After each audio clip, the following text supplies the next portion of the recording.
O texto que nós vamos ler como nossa base para essa ministração é Efésios 3, verso 20, que diz: ora, aquele que é poderoso para fazer infinitamente mais do que tudo que pedimos ou pensamos, conforme o seu poder que opera em nós. Aleluia. A Ele seja a glória na igreja em Cristo Jesus, por todas as gerações, para todos sempre.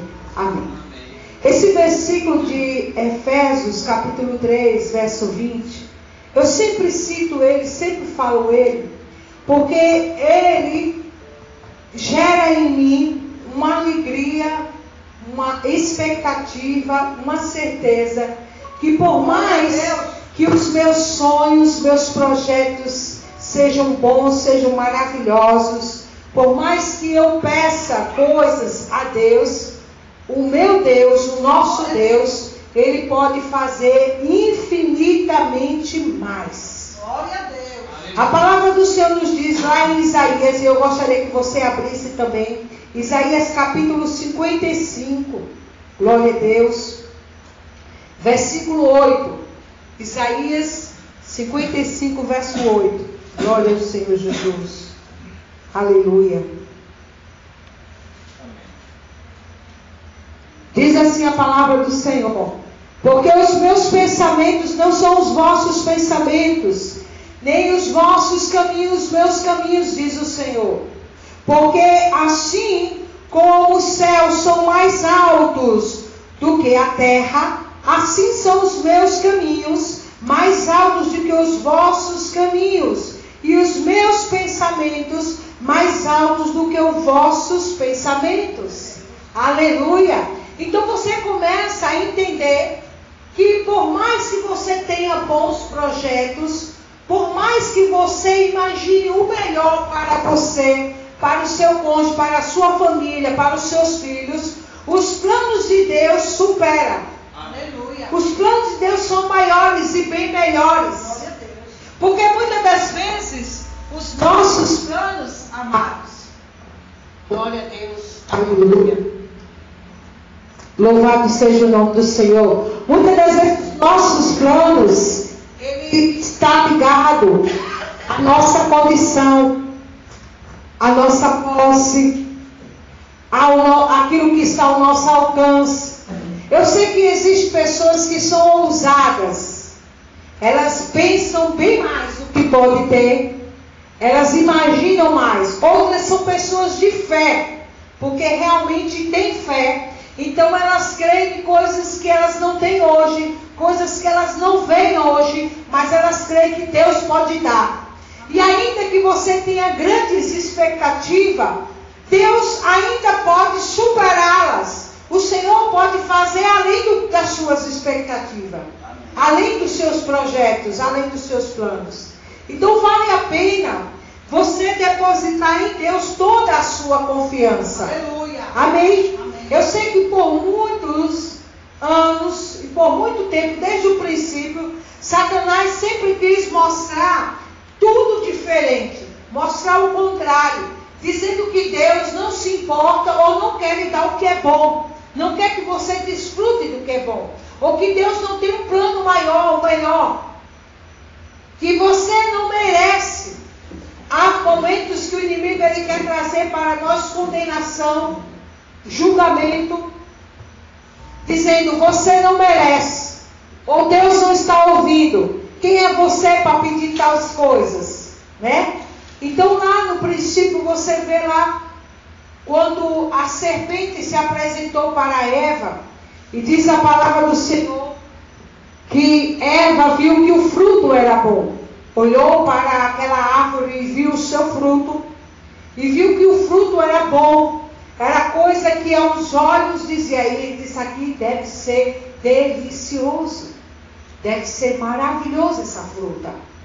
No entanto, tinha uma palavra que foi dita a Adão: de todas as árvores podereis comer os frutos, porém da árvore que se encontra no centro do jardim não comerás do fruto. comerás desse fruto. E aí, o inimigo sempre quer acrescentar, aí diz, não pode nem comer nem tocar. E Eva olhava para aquele fruto e via que era bom, e disse, certamente você não vai morrer. Então faz a gente olhar para coisas boas e dizer, será que Deus não pode me dar? Quem aqui talvez já tenha visto, isso acontece, eu acho que acontece mais com mulheres, mas também acontece com homens. As mulheres vão assistir uma novela e ver aquele cenário, né? Porque ali é novela, ali não é realidade. Aí vê aquela casa arrumada, aquela mesa posta, aquele café da manhã maravilhoso, que eles nunca comem quase nada na cena. Você vê jarras de suco, pães, bolos e um monte de coisa na mesa. Você diz, quem me dera minha mesa ser assim. Quem me dera minha casa ter uma sala que nem essa, uma piscina que nem essa. São coisas que a gente vê na televisão, vê nas novelas e ficamos almejando, desejando, dizendo, e esse povo incrédulo não tem. Esse povo não tem nem o temor do Senhor. E tem eu, o servo de Deus, não tenho. Começamos a achar que o mundo é injusto. E essa é a estratégia de Satanás. Dizer que o mundo é injusto, que a vida é injusta. E ainda vai levando mais para frente. Que ao ponto de chegar, você levar o seu pensamento que Deus é injusto. Que Deus não se importa. Que Deus tem filhos privilegiados, filhos queridinhos, que uns têm, outros não têm. E aí você começa a se achar que faz parte da classe dos que não têm, dos desfavorecidos, dos esquecidos, dos menos amados e queridos. E a gente vê que tudo isso, irmão, faz parte da mentira de Satanás, de tentar lhe distanciar de toda e qualquer aproximação que você possa ter de Deus. A investida de Satanás é que você corra e fuja para bem longe da comunhão com Deus, porque se você está em comunhão com Deus, logo você conhecerá a Deus, logo conhecerá que o coração dele é cheio de amor por você, logo entenderá que os planos de Deus são maiores e melhores, e logo entenderá que você faz parte de um grande projeto de Deus. Aleluia! Glória a Deus.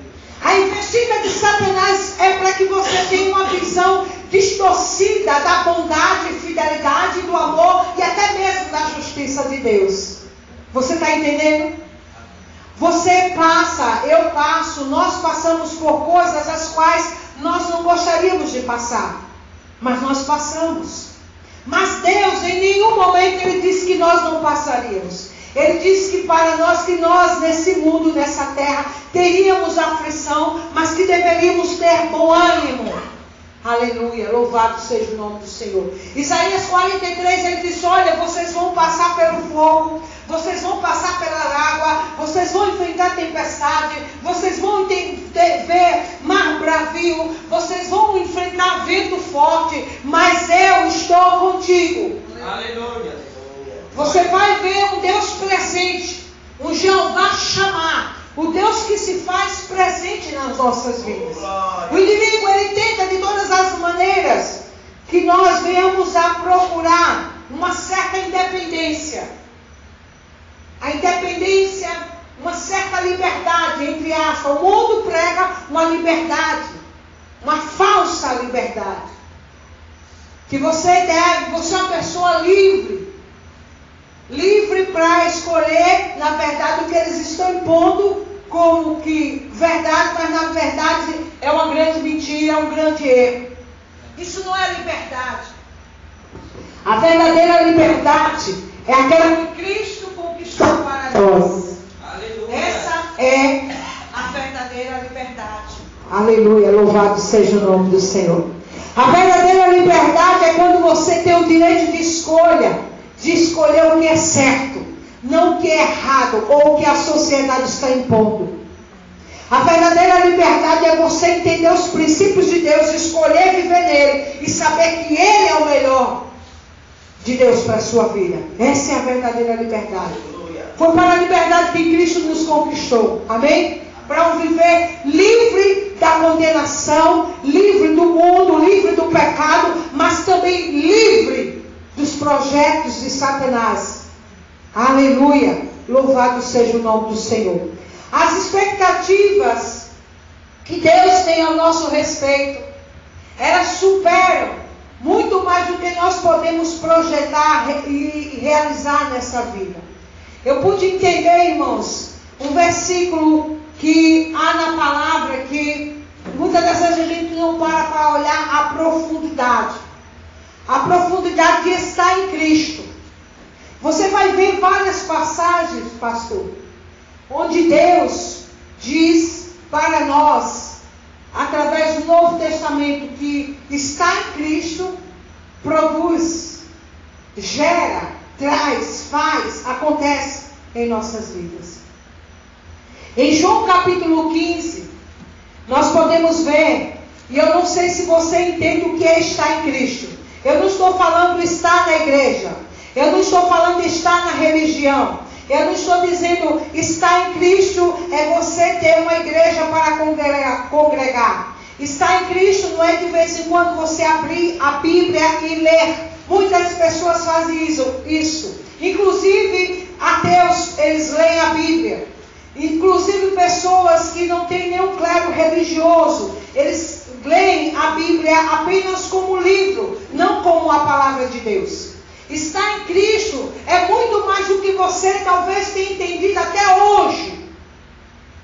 Estar em Cristo não é de vez em quando você lembrar de agradecer pelo dia, pelo alimento. Estar em Cristo não é você dizer assim, eu faço parte da igreja presbiteriana, batista, Assembleia de Deus. Não é isso. Estar em Cristo não é ter o seu nome escrito no livro, no livro de rol de membros da igreja. No livro da vida, sim. Mas no livro de membros da igreja. Isso não é estar em Cristo. Estar em Cristo não é ter uma boa frequência na igreja. Estar em Cristo é muito mais que isso. Louvado seja o nome do Senhor. João 15 nos dá um grande ensinamento, onde diz, eu sou a videira verdadeira, meu pai é o agricultor. Todo ramo, não são alguns, diga, são todos. São todos. Todo ramo que estando em mim não der fruto, ele o corta.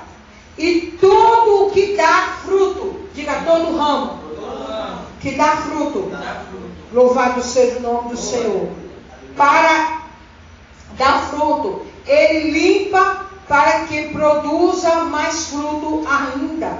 Amém. E aqui me faz a gente dar uma pausazinha para a gente entender. Ele diz que todo ramo que estando em mim, olha, primeira condição do ramo está em Deus. E eu pude ver aqui, amado, louvado seja o nome do Senhor, que a pessoa pode estar em Cristo, mas mesmo assim não produzir. Eita Deus! Existe a condição de estar em Cristo e uma outra coisa que é produzir. Aleluia! Aleluia! Diga, Deus sempre vai além. A palavra de Deus é muito profunda, amados. Nós queremos, parece, um evangelho meio raso, coisas muito superficiais. As pregações hoje, elas são muito baseadas em frases formadas, onde as pessoas dizem e as outras vão seguindo atrás, dizendo amém, amém, glória a Deus, aleluia, recebo, eu creio. Dizer frases onde a gente arranca do público, glória a Deus, aleluia, não faz muita diferença. Porque essa palavra faz a diferença quando ela está em nós, quando ela está em mim, quando ela é vida para mim, quando ela é importante na minha vida, quando ela se torna essencial. Aleluia! Louvado seja o nome do Senhor. Todo ramo que estando em mim não der fruto. Olha, duas condições nós vemos aqui. Estar em Cristo e dar frutos. Os planos de Deus são maiores do que você imagina. O que Deus tem na tua vida é muito mais do que você pode imaginar. Louvado seja o nome do Senhor. Verso 4 diz: permanecei em mim, e eu permanecerei em vós. Como não pode o ramo produzir fruto de si mesmo, se não permanecer na videira, assim nem vós podeis dar, se não permanecerdes em mim. Glória a Deus. A essência está em Cristo. A essência está em permanecer em Cristo. Está em Cristo. Está em comunhão com Deus. Está em comunhão com Cristo. Louvado seja o nome do Senhor Jesus Cristo. Estar em Cristo, irmãos, é estar em um relacionamento com Deus, em uma comunhão. Estar em Cristo é ter a palavra de Deus como vida, como alimento, como sustento, como combustível, como oxigênio na sua vida. Aleluia. Eu vejo pessoas que dizem: eu tenho fé, eu creio, mas as suas ações, as suas atitudes não condiz com pessoas que estão na fé, que estão crendo.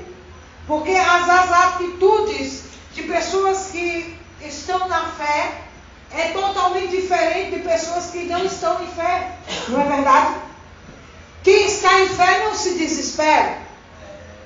Quem está em fé não fica na loucura. Quem está em fé não cai no desespero ao ponto de achar que tudo está destruído. Porque ela está em fé e ela sabe que Deus pode fazer além do que ela imagina. Além do que ela pede. Além do que ela precisa. Além até do que ela pensa. Oh, glória a Deus. Louvado seja o nome do Senhor. Permanecer no Senhor, irmãos, está em uma comunhão diária. Diária. Uma comunhão com Deus. Você sabe que ter Deus no pensamento, Deus está no meu pensamento. Se for assim, está no pensamento de todo mundo. Jesus precisa estar além do que no nosso pensamento. Jesus precisa estar no nosso coração. Jesus precisa estar no comando da nossa vida. Aleluia. Glória a Deus, louvado seja o nome do Senhor. Há pessoas que elas envolvem problemas e elas oram para sair do problema, mas elas logo estão em outros problemas. Aí você diz assim: qual é o problema? O problema é o diabo? Não, o problema é a pessoa. Porque elas ainda não se renderam ao comando, ao domínio, à direção de Deus. Elas vivem decidindo por sua própria cabeça, sua própria vontade, sem consultar o Senhor, sem buscar em Deus a direção, sem buscar de Deus a resposta. Por isso que elas saem de um problema e entram em outro. Mas Deus tem coisas maravilhosas a fazer na nossa vida. Amém. É por isso que a palavra do Senhor diz que mais aqueles que esperam no Senhor, Ele trabalha em favor desses. Ele trabalha em favor daqueles que têm esperado no Senhor. Eu gostaria que você abrisse em 1 Coríntios capítulo 2, verso 9. E nós vamos ver nesse texto aqui como Deus fala conosco. Como nós podemos ser abençoados através da palavra do Senhor. Aleluia, glória a Deus.